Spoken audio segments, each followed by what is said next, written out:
வருமானிப்போம். ஆனா இந்த உடம்பு என்பது யார் கை அடக்கத்துல இருக்கு? நம்ம கை அடக்கத்திலயும் கிடையாது. டாக்டர்கள்ட்ட போனாலும் அவங்க கை அடக்கத்திலயும் கிடையாது. ஆபரேஷன் பண்ணி உன்னை அப்படி ஆக்கிடுவேன் இப்படி ஆக்கிடுவேன். என்ன பண்ண முடியும் இப்போ? ஒண்ணு இல்ல. மைக்கேல் ஜாக்சன் ஒரு நல்ல மனிதன். வாழ்க்கையில அடி நிலையில இருந்து மேல் நிலைக்கு போனவர். அந்த லைஃப உணர்ந்து உணர்ந்து வாழ்ந்தவர். எப்பவும் நாங்க இளமையா இருக்கணும், எல்லாருக்கும் என்ன பிடிக்கணும், டான்ஸ் ஆடிக்கிட்டே இருக்கணும்னு நிறைய அறுவை சிகிச்சைகள். அவர் கூடயே ஒரு 10-12 டாக்டரை கூட்டிட்டு தான் எப்பவுமே தெரிவாரு. அவரை செக் பண்ணிக்கணும், மருந்து கொடுத்துக்கணும், நோயின்னு நான் படுத்துடக்கூடாது, விழுந்துடக்கூடாது, எப்பவும் ஆக்டிவா இருக்கணும்னு சொல்லிட்டு அப்படியே தன்னை ஒரு பெண் மாதிரியே முடிய வளர்த்து டான்ஸ் ஆடிட்டு சிரிச்சுக்கிட்டு எங்க போனாலும் ஒரு 100 பேர் ஒரு கூட்டத்தோட தான் போயிட்டு பாரு. அவ்வளவு கோடி பணம் இருந்தது. But what's the use? ஒரு நாள் பட்டுன்னு பட்ட போயிடுச்சு. கூட வச்சிருந்த டாக்டரால ஒண்ணும் பண்ண முடியல. யோசிச்சு பாருங்க. அப்ப நம்ம அதெல்லாம் தேடி போய் என்ன பிரயோஜனம் இருக்குது? நார்மலான வாழ்க்கை. ஆசைப்படலாம், ஆசை வேணும். நான் ஆசை கூடாதுன்னு சொல்லவே மாட்டேன். ஏன்னா ஆசைதான் நம்ம வாழ்க்கையை என்ன பண்ணுதுன்னா இனிஷியேட் பண்ணும். ஒருத்தனுக்கு ஆசையே இல்லைன்னா படுத்து தூங்கிடுவான், சோம்பேறி ஆயிடுவான், நொந்து சேர்த்துருவான். ஆசை இன்ஜின் மாதிரி. ஆனா அந்த ஆசை உங்க அளவு கடந்து இருக்கக்கூடாது, உங்க தகுதிக்கு மீறி இருக்கக்கூடாது, உங்க ஆசைக்காக அடுத்தவனை அழிக்க கூடாது. அதுலதான் நம்ம வரம்பு முறை வேணும். நல்ல ஞாபகம் வச்சுங்க. ஆசையே கூடாதுன்னு சொல்றது பாவம். பாவம் இல்ல, முடியாதது. உட்கார்ந்துட்டு இருக்கான், நல்லா தவிக்குது, தண்ணி குடிக்கணும்னு ஆசை தானே போடுவான். he wants to drink இல்ல? அப்ப அது ஆசை தானே. பசிக்குது, இன்னைக்கு எண்ணி வேண்டாம், வெஜ்ஜி மட்டும் எடுத்துக்கலாம் தோணுது. இது என்னது? ஆசைதான். வெளியூர்ல வேலை பார்க்கறான், ஊருக்கு போகணும்.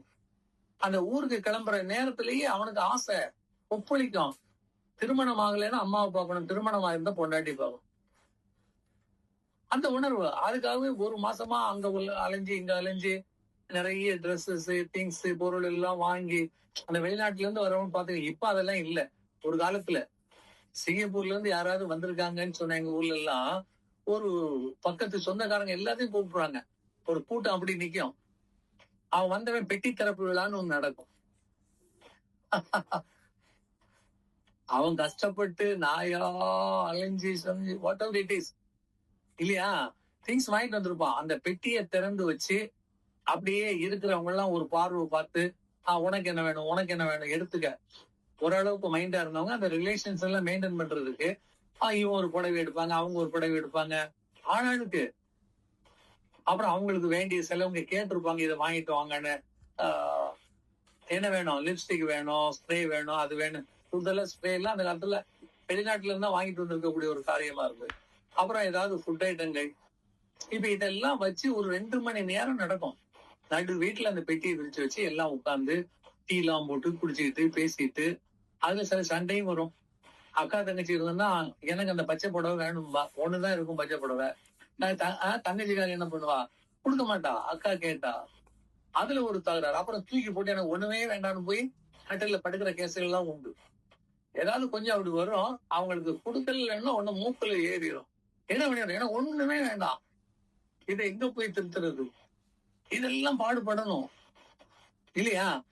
அவன் 4 வருஷம் வெளியூர்ல இருந்து நாயா பாடுபட்டு 2 மாசமா அலைஞ்சி பெட்டியை தூக்கி அதுக்கு லக்கேஜ் இதெல்லாம் கெட்டி ஏர்போர்ட்ல தள்ளிட்டு வர சாதாரண விஷயமா?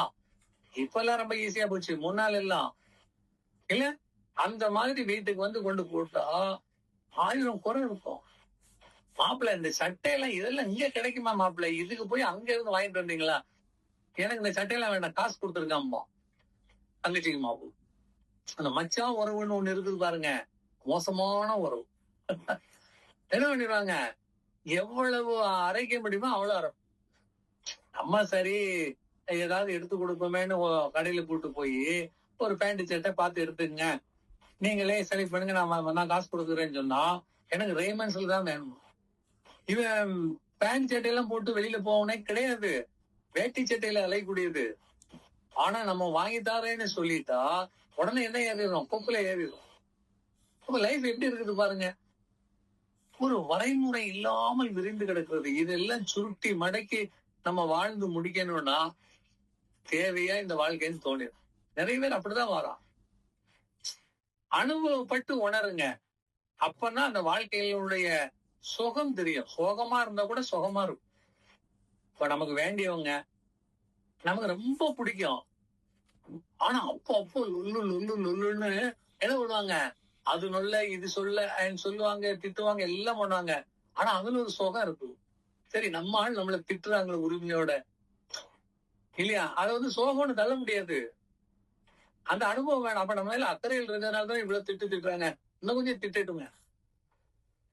இது வெளியில கேட்கிறவங்க டேய் மூஞ்ச பாடா, அது என்ன பேச்சு பேசுது, நீ தலையை தொங்கக்கூடிய ஒரு ஆம்பளை வாழ்க்கையிடம்பா. ஏன்னா அவனுக்கு வாழ்க்கையினுடைய ரசனை தெரியாது. வரமுறைன்னு ஒண்ணு இருக்குது இல்லையா?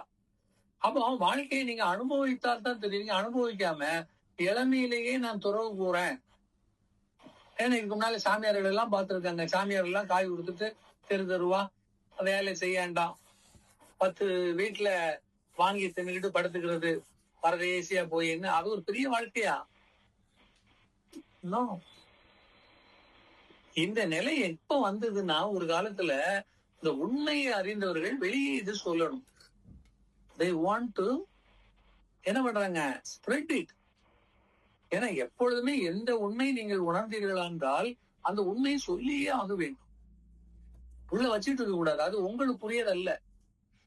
பொய் உங்களுக்குரியது. பொய்யை வெளியே சொல்லாதீங்க. ஆனா நம்ம என்ன பண்ணுவோம்? தலைகீழ இருப்போம். பொய்யதான் வெளியில பரப்பிட்டு இருப்போம். உண்மையை சொல்லவே மாட்டோம். அடிச்சு துவைச்சா கூட உண்மையை சொல்ல மாட்டாங்க.